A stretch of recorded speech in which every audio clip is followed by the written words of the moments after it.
সাথে সাথে সকলের কাছে অনুরোধ, যতটুকুই শুনবো আর যতক্ষণই শুনবো, যতটুকুই শুনবো আর যতক্ষণই শুনবো, পরিপূর্ণ মনোযোগ দিয়ে শুনবো। কেননা এটা আল্লাহর আদেশ, ইদা কুরিয়াল কোরআন ফাসতামিউ লাহু। দ্বিতীয় আল্লাহর আদেশ হলো আনসিতু, পরিবেশটাকে বিলকুল আওয়াজহীন রাখো। তাইলেই কোরআনে আমাদেরকে বুঝাইতে চাইতেছেন লাআল্লাকুম তুরহামুন, তাইলেই কিন্তু আমরা পুরস্কারের অধিকারী হব। আর কথা লম্বাও হবে না, অল্প সময় কথা হবে। এটারও একটা কারণ আছে।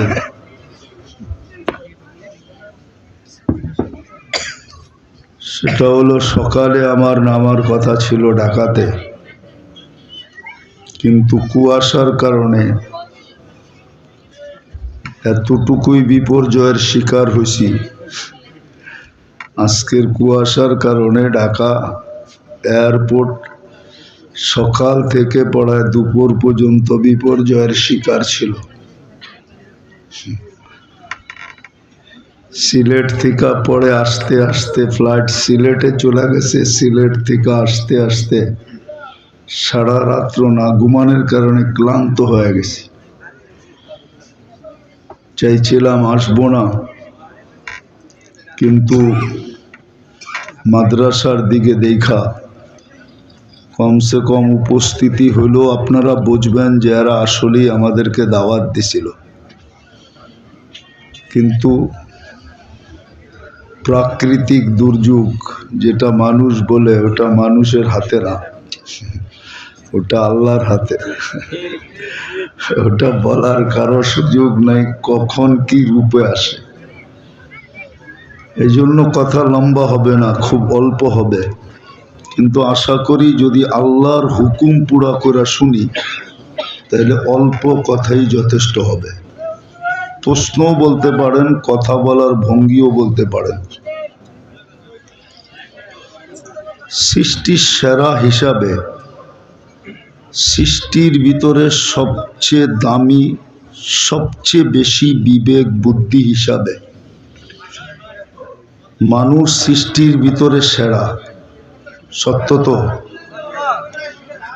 মানুষের মতো বিবেক, বুদ্ধি, বিদ্যা আল্লাহ কোনো সৃষ্টিকে দেন নাই। বিদায় আমাদের একটা জিনিস চিন্তা করা উচিত, একটা জিনিস আমাদেরকে চিন্তা করা উচিত। আওয়াজ না, আওয়াজ না, আওয়াজ হলে কিন্তু আল্লাহর হুকুম থাকবে না, হুকুম পুরা করা হবে না। কেননা শয়তান চাবে না আমরা আজকে পুরস্কার নিয়ে উঠি। আর পুরস্কারটা কত বড় এটা আপনি আর আমি ধারণা করতে পারবো না। বিদায় শয়তান চাবে না যে আমরা পুরস্কার নিয়ে উঠি। এই জন্য হট্টগোল করাবে, হই হুল্লা হবে, আওয়াজ হবে। কিন্তু আল্লাহর আদেশ হলো আনসিতু, বিলকুল চুপ। আল্লাহর আদেশ হলো ফাসতামিউ, পরিপূর্ণ মনোযোগ দিয়ে শোনো। যেটা আমি বুঝাইতে চাইতেছি, একটা জিনিস আমাদের চিন্তা করা উচিত। এই 60-70 বৎসরের জীবনকে সামনে রেখা, কেননা 70-এর বেশি, 60-এর বেশি যারা থাকবে তাদেরকে প্রত্যেক এলাকায় হাতের করে গোনা যায়। আর আল্লাহ রসুলের কথা সত্য, আমার উম্মতি বাইনা 60 ও 70। আমরা 60-70 বৎসরই দুনিয়াতে থাকব। এই 60-70 বৎসরকে সামনে রেখা আমাদের একটা ভাবা উচিত যে আমি এইখানে অর্জন করলাম কি, আর ওইখানের জন্য অর্জন করলাম কি? এইখানে থাকবো 60-70 বছর, আর ওইখানে থাকবো চিরদিন। বুঝাইতে মনে হয় পারি না। এইখানের জন্য আমি কতটুকু অর্জন করলাম, মানুষ দেখে এইখানে কতটুকু অর্জন করলো। এইখানে যতই অর্জন করুক না কেন, যতই অর্জন করুক না কেন, সত্য তো এটাই, মৃত্যুর পর ওই কথাই সত্য হবে যেটা মরার সাথে সাথে ফেরেশতা কানে ধ্বনি দিবে। ফেরেশতা বলবে যাহাবাতিল আমওয়াল, তোমার সমস্ত অর্জন হাতছাড়া। শিক্ষিতের শিক্ষা হাতছাড়া, দীক্ষিতের দীক্ষা হাতছাড়া, টাকাওয়ালার টাকা হাতছাড়া, সম্পত্তিওয়ালার সম্পত্তি হাতছাড়া, ফ্যাক্টরিওয়ালার ফ্যাক্টরি হাতছাড়া, পদালার পদ হাতছাড়া। ফেরেশতার কথাই সত্য হবে, মরার সাথে সাথে কানে ধ্বনি দিবে, মরণ লগ্নেই কানে ধ্বনি দিবে, যাহাবাতিল আমওয়াল, তোমার এইখানের অর্জন হাতছাড়া। এই জন্যই তো সত্য, মানুষ দেখে যে মানুষ খালি হাত গেল, অথচ হাজারো কোটি টাকার মালিক, লক্ষ কোটি টাকার মালিক, কিন্তু দুনিয়ার থেকে খালি হাত চায়। মৃত্যু লগ্নে ফেরেশতা কানে ধ্বনি দিবে যাহাবাতিল আমওয়াল, তোমার সমস্ত অর্জন হাতছাড়া। এই জন্য আমাদের চিন্তা করা উচিত, এই 60-70 বৎসরের জীবনের জন্য আমি অর্জন করলাম কতটুকু। পাশাপাশি চিন্তা করা উচিত যে মৃত্যুর পরে যে আমার চিরদিনের জীবন আসতেছে, ওটার জন্য আমার অর্জন কতটুকু। 1 নম্বর এটা। 2 নম্বর চিন্তা করা উচিত যে আমি এই 60-70 বৎসরের জীবনে একটু ভালো খাওয়ার জন্য, একটু ভালো পড়ার জন্য, একটু ভালো পরিবেশে থাকার জন্য, একটু মাথা উঁচা করে চলার জন্য আমি কতটুকু পরিশ্রম করি। আর যেখানে আমি চিরদিন থাকব, আল্লাহ করে যদি মিলা গেল জান্নাত, আর আল্লাহ আমাদেরকে জান্নাত দিতেই চান, নাইলে মুসলমানের ঘরে কেন পাঠাবেন? আল্লাহ যদি জান্নাত দিতে না চাইতেন, তাহলে আপনাকে আমাকে উম্মতে মুহাম্মদী বানাইতেন কেন? এত বড় ভাগ্য কেন আপনার আর আমার করতেন? জানি না উদাহরণ দিলে বুঝে আসবে কিনা। যদি আমাদের ভাগ্য বড় নাই হইতো, আর আল্লাহ যদি জান্নাত আমাদেরকে দিতে নাই চাইতেন, তাহলে প্রতিদিন রাত্রে আমাদেরকে ডাইকা ডাইকা গুনাহ মাফ করতে কেন চান? প্রতি রাত্রে 3 ভাগের 1 ভাগ অতিবাহিত হয়ে যাইতে দেরি, আল্লাহ প্রথম আকাশে এসে ডাকতে দেরি করেন না, হাল মিন মুস্তাগফির, কে আসিস গুনার বোঝা নিয়া? আমি চলে আসছি, হাত উঠাইতে দেরি, মাফ করতে দেরি করব না। কিন্তু আফসোস তো এখানেই, এই মজমারি কয়জন ডেলি হাত উঠায়? কয়জনই ঘুমের আগে শুধু হাতটা উঠায় বলে আমি উঠাইলাম, আপনি নাকি মাফ করতে চলে আসছেন, আমি কিন্তু মাপ পাওয়ার জন্য হাত উঠাইলাম। এই কথাটা কয়জন বলে? বিধায় আমাদের চিন্তা করা কিন্তু উচিত। 2টা জিনিস বুঝাইলাম, যে আমি এই 60-70 বৎসরের জন্য অর্জন করলাম কতটুকু। কিন্তু মৃত্যু লগ্নে তো আমার কানে ধ্বনি আসবে, যাহাবাতিল আমওয়াল, তোমার সব হাতছাড়া। আর যেখানে আমি চিরদিন থাকব, ওইখানের জন্য আমার অর্জন কতটুকু, আমি কতটুকু অর্জন করলাম। এটাও যোগ করা যায়, এইখানের চাহিদার কতটুকু। এইখানের চাহিদা কতটুকু? পেট ভরে গেলে আর খাওয়া যায় না, সোনা নিয়ে আসলো।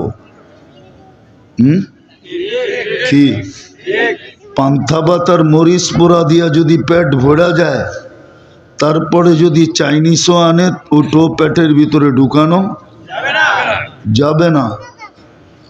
আর জান্নাতে তো এক এক বৈঠকে 70,000 প্লেট খাবে। একদিকে খাবে, আরেক দিকে ঢেক দিবে আর খালি হয়ে যাবে। দুনিয়ার বড় বড় শিল্পপতি আছে, ডেলি যদি 20-12 কাপড় চেঞ্জ করে, তো বাড়িওয়ালারই বলবে পাবনায় নিয়ে যাওয়া মনে হয় দরকার, নাইলে ঘন্টায় ঘন্টায় কাপড় কেন চেঞ্জ করে। কিন্তু সে যদি বলে যে আমার তো অর্থ আছে, সমর্থ আছে, আমি চেঞ্জ করলে অসুবিধা কি, কর্মচারী সবাই মানলেও কিন্তু বাড়িওয়ালারা মানবে না, বলবে মাথাটা মনে হয় কেমন কেমন হয়ে গেছে, নাইলে ডেলি 20 বার কেন কাপড় চেঞ্জ করে। জান্নাতে তো 70 বার চেঞ্জ করবে। দুনিয়ায় তো 2 রুম হইলে চলে, স্বামী স্ত্রী একটা বাচ্চা, 2 রুম হইলেও বেশি, ঠিক না? বেশি না? একটা কামরা খালি থাকে না? কি বুঝাইতে পারছি?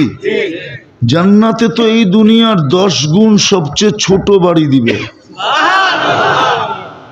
সবচেয়ে ছোট। ওটা বাঙালি পাবে না, যে পাবে ওর নাম লেখা আছে। সবচেয়ে ছোট বাড়ি। তো আখিরাতের তো চাহিদা বেশি, ওইখানে প্রয়োজন বেশি। কেননা এক প্লেটে এখন পেট ভরে, ওই সময় ভরবে না, 70,000 প্লেট খাবে। শুধু খানা খাবে নাকি, ফল ফ্রুট কোথায় যাবে? দুনিয়ার যত প্রকারের ফল আছে, ওটা প্রত্যেকের জান্নাতে থাকবে। এটা ছাড়াও আরো হাজারো হাজারো আইটেম নতুন থাকবে। তাহলে সোজা কথা, আমি এইখানে অর্জন করলাম কতটুকু?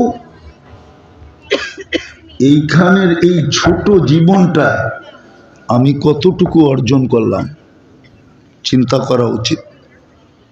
আর ওইখানে অর্জন করলাম কতটুকু।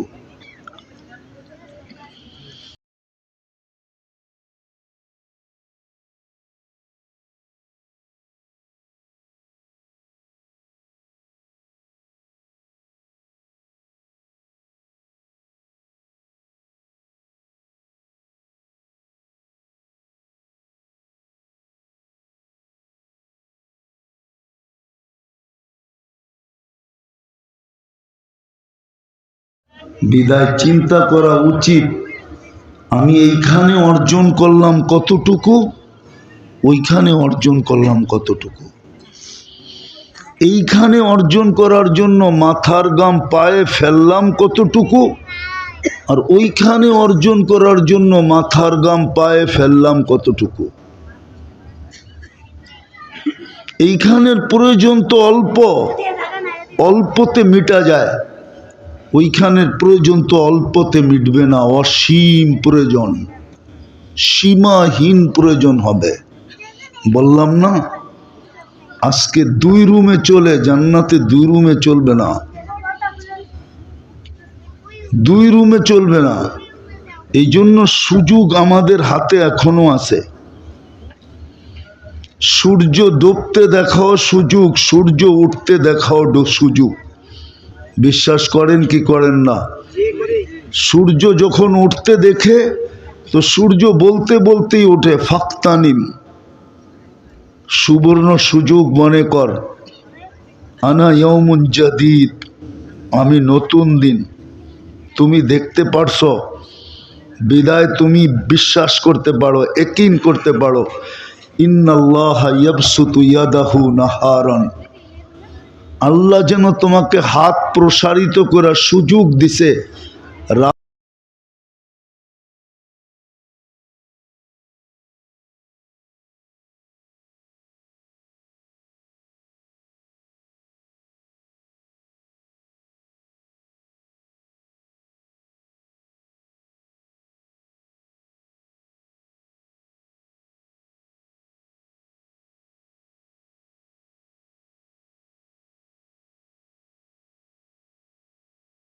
সত্য এটাও কিন্তু দুনিয়ার কোনো পরিচয় কিন্তু এখানে চলবে না। যদি চলতো তাহলে কোরআনে এতগুলা দৃষ্টান্ত আমাদেরকে কোনোদিন শিখাইতেন না।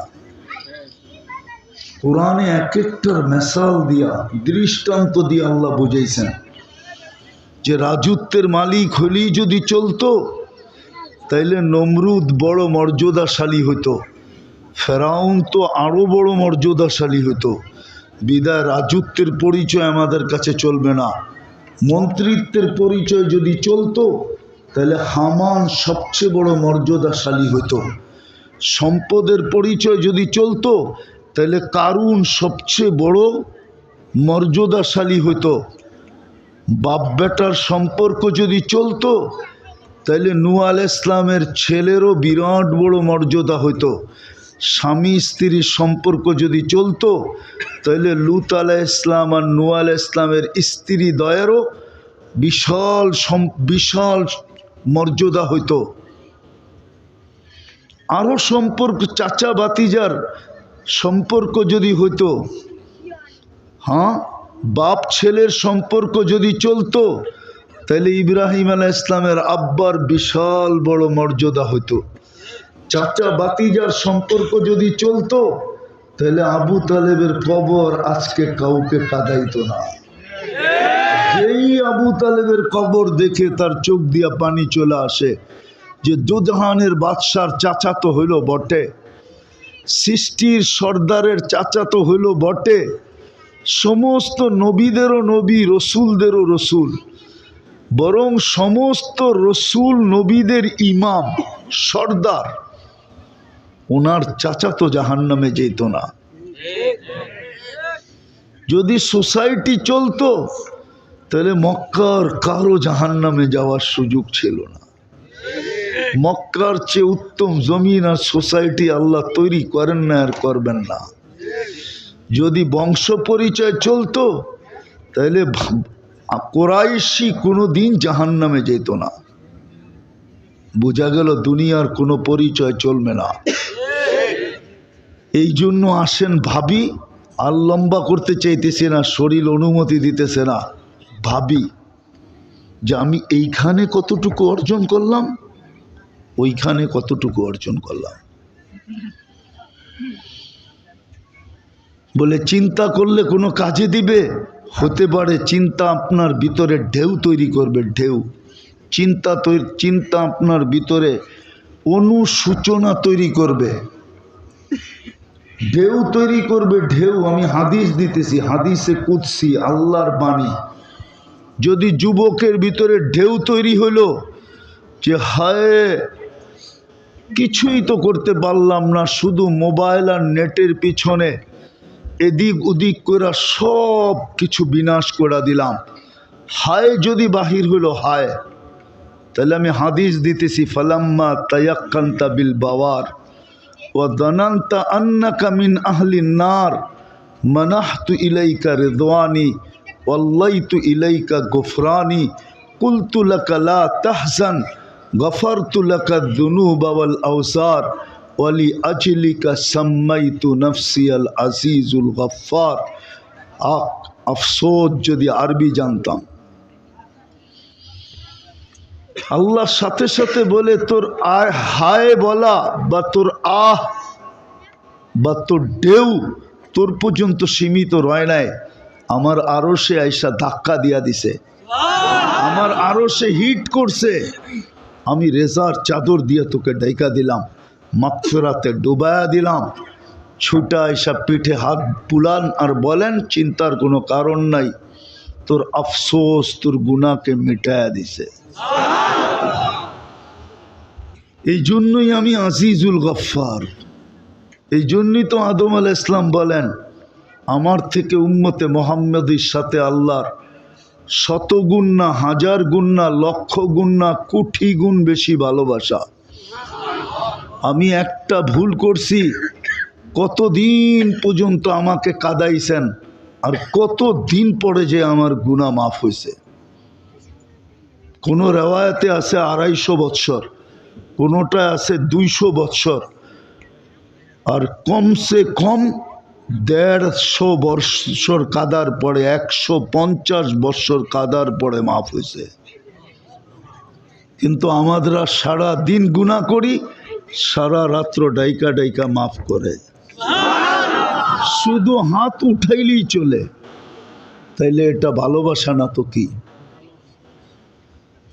শেষ কথা বলতেছি, এটাও সত্য, মৌত কার কখন আসবে কেউ জানে না। সুস্থ আগে মরবে না, অসুস্থ আগে মরবে, রুগী আগে মরবে না, ডাক্তার আগে মরবে। কত রুগী তো পাওয়া যায় বাজারে ঘুরা বেড়ায়, অথচ যেই ডাক্তার লেখা দিছিল যে 1 মাস বাঁচবে, ওই ডাক্তার 1 মাসের আগে কবরে চলে গেছে। নাই এরকম? মৌত কার কখন আসবে কেউ জানি না। আজকে সূর্য গাজীপুরে বলতে বলতে ডুবছে, লান আউদ ফি হায়াতিকা আবাদা। হতে পারে কাল সকালে আর কেউ আমাকে তোমরা উঠতে দেখবে না। বলে সূর্য কি মরা যাবে? না, সূর্য মরবে না। হতে পারে আমরাই মরে যেতে পারি। দুনিয়া এরকম শহর আছে, গত ডিসেম্বরে, এই ডিসেম্বর না আর আগের ডিসেম্বরে, 24শে ডিসেম্বরে, 24-এর না 23শে ডিসেম্বরে তুর্কিতে এক রাত্রে 1.5 লক্ষ লোক মারা গেছে। ভূমিকম্পে এক শহর মাটির সাথে মিশে গেছে। বিদায় যুবক পায়ে হাত দিয়া বলি, এটা ভাইব না, তুমি আরো অনেক দিন সুযোগ পাবে। যদি সুযোগই পাইতে তো স্বয়ং আল্লাহ তোমার কানে ধ্বনি দিত না। আল্লাহ ডেলি দলি দেয়, শাবাব লা ইয়াক্তারুকা শাবাবুকা, যুবক যৌবন যেন তোকে বিমুখ না করে। কাম্মিন শাব সাকাক সাবাকাকা ইলাল মৌত, কত যুবককেই তো আমরা যৌবন সহ কবরের কোলে শোয়ায় দিছি।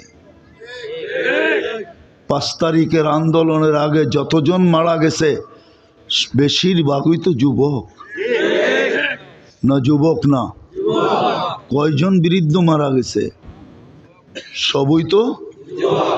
সবই তো বিলকুল তাজা তাজা যুবক, ঠিক না? সত্য এটাই। ডেলি ধ্বনি দেয়, আমাদের কেন ধ্বনি দেয়, লা তাফরাহ বিদুনিয়াইকা, দুনিয়ার উন্নতি তোমাদেরকে যেন বিমুখ না করে। ফাইন্নাকা গায়রা মুখাল্লাদ, তুমি কিন্তু চিরঞ্জীব না। কবির কথাই সত্য, বারবার কানে ধ্বনি দেয়, লাউ কানাতিদ দুনিয়া মুখাল্লাদা, দুনিয়া যদি চিরদিন কারো জন্য হতো, মা মাতা মুহাম্মাদা, তাইলে আল্লাহর হাবিব মুহাম্মদুর রাসূলুল্লাহ সাল্লাল্লাহু আলাইহি ওয়াসাল্লাম দুনিয়া ছেড়া কোনোদিন যেতেন না। কেননা দুনিয়াটা তো ওনার সুবাদেই তৈরি, সমগ্র সৃষ্টিটা তো ওনার সুবাদে তৈরি, ওনার আগমন হবে এই জন্য তৈরি, ওনার আগমনের কারণে তৈরি, ওনার রহমতের ছোঁয়ায় তৈরি। উনি চিরদিন থাকতেন, উনি যখন থাকেন না আর কে থাকবে? বিদায় ভাবি, এইখানে কতটুকু গড়লাম, ওইখানে কতটুকু গড়লাম। বলবেন গড়ার কি এইখানে বসে ওইখানে গড়ার সুযোগ আছে? হ্যাঁ, সাহাবাও জিজ্ঞাসা করছিল, ইয়া রাসূলুল্লাহ, এইখানে বসে ওইখানে গড়ব কি কইরা? তো বলছে, আমি পদ্ধতি নিয়ে আসছি, কেরামাতাদ দুনিয়া ওয়াল আখিরা। আমি শুধু দুনিয়া গড়ার পদ্ধতি নিয়ে আসি নাই, আমি আখেরাত গড়ারও পদ্ধতি নিয়ে আসছি। সুবহানাল্লাহ বলতে দেরি, জান্নাতে ফলের গাছ লাগতে দেরি হবে না। আলহামদুলিল্লাহ বলতে দেরি, জান্নাতে ফলের গাছ লাগতে দেরি হবে না। আল্লাহু আকবার বলতে দেরি, জান্নাতে ফলের গাছ লাগতে দেরি হবে না। আমি পদ্ধতি নিয়ে আসছি, ওইখানে কেমনে লাগানো যায়।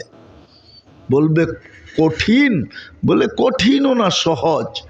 সহজ যদি না হইতো তাহলে এই মাদ্রাসার এই মক্তবের ছেলে কেন পড়তো? জানি না এ নুরানির 3 নম্বর হাদিস জানে কিনা। 3 নম্বর হাদিস, মিফতাহুল জান্নাতি, আরে জোরে বলো, মিফতাহুল জান্নাতি সালাহ, জান্নাতের চাবি নামাজ। কিন্তু আফসোস তো এইখানেই, আল্লাহ তো চাবি দিতে ডেলি ডাকে, কিন্তু এই মজমারও তো 90 ভাগ নামাজ পড়ে না। চাবি দিতে তো ডেলি 5 বার ডাকে। কে ডাকে? কে ডাকে? শুধু আল্লাহ তো ডাকে না, রহমান ডাকে, রহিম ডাকে, মালিক ডাকে, কুদ্দুস ডাকে, সালাম ডাকে, মুমিন ডাকে, মুহাইমিন ডাকে, আজিজ ডাকে, জব্বার ডাকে, মুতাকাব্বিরুল খালিকুল বারিউল মুসাব্বিরুল গফফারুল কহারুল ওয়াহাবুর রাজ্জাকুল ফাত্তাহুল আলিমুল কাবিদুল বাসিতুল খাফিদুর রাফিউল মুইজ্জুল মুদিল্লুস সামিউল বাসিরুল হাকামুল আদলুল লতীফুল খবীরুল হালিমুল আযীমুল গফুরুল শাকুরুল আলিয়ুল কবীরুল হাফিজুল মুকিতুল হাসিবুল জলিলুল করিমুর রকিবুল মুজিবুল ওয়াসি আল হাকিমুল ওয়াদুদুল মজিদুল বাঈসুল শহীদুল হকুল ওয়াকিলুল কবিয়ুল মতিনুল ওয়ালিয়ুল হামিদুল মুসি আল মুবদি আল মুঈদ আল মুহয়ি আল মুমীত আল হাইয়্যু আল কাইয়্যুম আল ওয়াজিদ আল মাজিদ আল ওয়াহিদ আল আহাদ আল সামাদ আল কাদির আল মুক্তাদির আল মুকদ্দম আল মুআখ্খার আল আউয়াল ওয়াল আখির আল তাহির ওয়াল বাতিন আল ওয়ালি আল মুতাওয়ালি আল বাররুত তাওয়াবুল মুনতাকিম আল আফু আর রউফ মালিক আল মুলক যাল জালালি ওয়াল ইকরাম আল মুকসিত ওয়াল জামি ওয়াল গনি ওয়াল মুগনি আল মানি আদ দার আল নাফি আল নূর আল হাদি আল বদি ওয়াল বাকি আল ওয়ারিস ওয়াল রশিদ আস সাবুর জাল্লে জালালু 99 পদের মালিক আল্লাহ ডাকে, তারপরও তো আসে না। এই জন্য আসেন, তওবা করি। তওবা আজকে এখন তওবা করি, আর দ্বিতীয় হইল ডেলি 2 বার তওবা করি। পারবেন? কে কে আজকে তওবা করতে পারবেন? পাক্কা? তাহলে আল্লাহকে বলে দেন, আল্লাহ অতীত থেকে তওবা করলাম, আপনি আমাদের তওবা কবুল করেন, আমাদের গুনাহ মাফ করে দেন। নামান দ্বিতীয়, ডেলি ঘুমের আগে আল্লাহর কাছে তওবা করেন। এই নিয়তে যে শুইলাম, উঠাইলে না উঠব, না উঠাইলে তো আর উঠব না। বুদ্ধিমান ওই ব্যক্তি যে কেস হয়ে যাওয়ার পরে আগাম জামিন নিয়ে নেয়, হইল বুদ্ধিমান। এটা খরচ হইল কি নেয়? আগাম। আগাম আগাম বোঝেন? পুলিশে ধরার আগে, হ্যান্ডকাপ পড়ার আগে, জেলে যাওয়ার আগে, আগেই জামিন নিয়ে নেয়। আপনিও ঘুমানোর আগে জামিন নিয়ে নেন, যে সকালে যদি না উঠান তাহলে তো চিরদিনের ঘুম হয়ে যাবে। আল্লাহ আগাম জামিন নিয়ে নিতেছি, তওবা করেন। পারবেন? ঘুমেরতে উঠে আবার তওবা করেন, বলবে এটা আবার কোন আগাম? এটাও আগাম জামিন। কেননা আজকে সূর্য আপনি ডুবতে দেখবেন কি দেখবেন না এটা তো জানেন না, বিদায় আগামই নিয়ে নেন। পারবেন? আর সর্বশেষ আজকের থেকে মসজিদ ভরা দেন, এর চেয়ে বড় অপরাধ কিচ্ছু নাই। আপনার বিবেকের কাছে আপনি প্রশ্ন করেন, আপনার কর্মস্থলের মালিক আপনাকে ডেলি 5 বার ডাকলো, আর আপনি শোনা সত্ত্বেও ভ্রুক্ষেপ করলেন না, তাকাইলেন না, কানেই নিলেন না, না শোনারই ভান ধরলেন। বলেন কোন দয়ালু মালিক আছে আপনাকে চাকরিতে রাখবে? আল্লাহ তো ডেলি 5 বার ডাকে আপনাকে, কানে ধ্বনি আসে না? আসে না? আজানের আওয়াজ আসে না? আসে না? তারপরও তো আপনাকে পালতেছে। ডেলি 500 লিটার 550 লিটার অক্সিজেন দিতেছে, ডেলি স্বাভাবিক শ্বাস নিতে দিতেছে। আপনি জানেন স্বাভাবিক শ্বাস নেওয়ার দাম কত? যদিও এটা দাম না, তারপরও বুঝানোর জন্য বাংলাদেশের 2020-এ শিল্পপতি জানায়া দিয়া গেছে আমাদেরকে, যিনি মারা গেছিলেন করোনায়, উনি ডাক্তারের টিমকে বলছিল আমাকে স্বাভাবিক শ্বাস নিতে দাও, আমার এন্টার কোম্পানি তোমাদেরকে আমি লেখা দিব। জিজ্ঞাসা করেন নাম জানে কি জানে না, বলবে না, জানলেও পেপারে আছে নাম। ওই কোম্পানির মাল আপনাদের বাড়িতে আছে, ফ্রিজ আছে, এটা আছে, সেটা আছে, অনেক কিছু আছে আপনাদের বাড়িতে। নাম বললাম না আমি। আপনি ডেলি স্বাভাবিক শ্বাস নিতেছেন 1,60,000 পার। ডেলি কিডনি ডায়ালিসিস হইতেছে আপনাকে আমাকে সবল রাখার জন্য, সুস্থ রাখার জন্য, চলমান রাখার জন্য 36 বার। খালি যদি 2 বার কমায়া দেয়, 2 বার 36-এর জায়গায় যদি 34 করে দেয় আল্লাহ, তো যুবক তোমাকে আর তাফালিং দেখাইতে হবে না। তাফালিং বোঝো? ঢাকায়া শব্দ, নাও বুঝতে পারেন, ওনারা বোঝে তাফালিং। অরিজিনাল যদি এখানের হয়, কেননা এটাও তো ঢাকা। তাফালিং তোমার চলবে না যদি 2 বার ডায়ালিসিস কমায়া দেন। 36-এর জায়গায় যদি 34 কমায়া দেন, 36-এর জায়গায় যদি 38 করে দেন, তাইলেও তাফালিং শেষ। তুমি খালি ফাইল লইয়া ডাক্তারের কাছে ঘুরবা যে আমার কিডনির না তো পয়েন্ট তো বেড়ে গেল কেন, কমা গেল কেন। তুমি খালি ডাক্তারের কাছে ঘুরবা, এক সময় দেখা যাবে তোমার পকেটের পয়সা শেষ।